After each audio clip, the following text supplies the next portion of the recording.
Hey everyone, welcome back to the channel, and in this video we are going to learn most important fixed prepositions.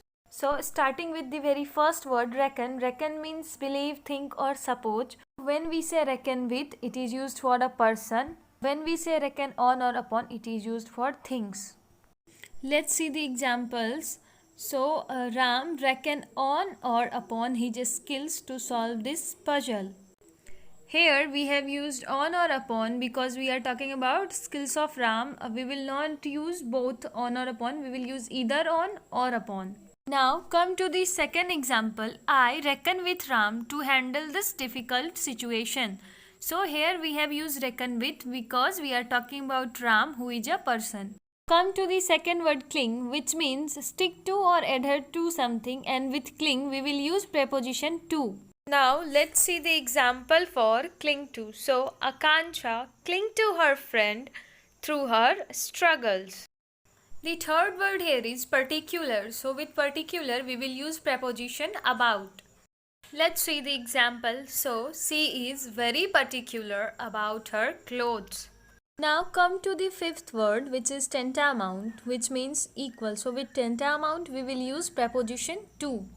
So sixth word here is talk. So when we say talk to or with, we are referring to a person. And when we say talk of or talk about, we are referring to something. Let's see the example for this. So Ram is talking of or about the annual feast with or to his colleagues. We will either use of or about or to or with. Now come to the seventh word, which is quarrel. So quarrel means to fight. When we say quarrel with, we are referring to a person, and when we say quarrel over, we are referring to a thing or an issue. Now let's see the example for this. So he quarreled with his siblings over using the Wi-Fi connection. Here quarrel with is used for its siblings and quarrel over is used for Wi-Fi connection. The eighth word here is call. So when we say call on, it means to visit a person. When we say call off, it means to postpone or cancel an event.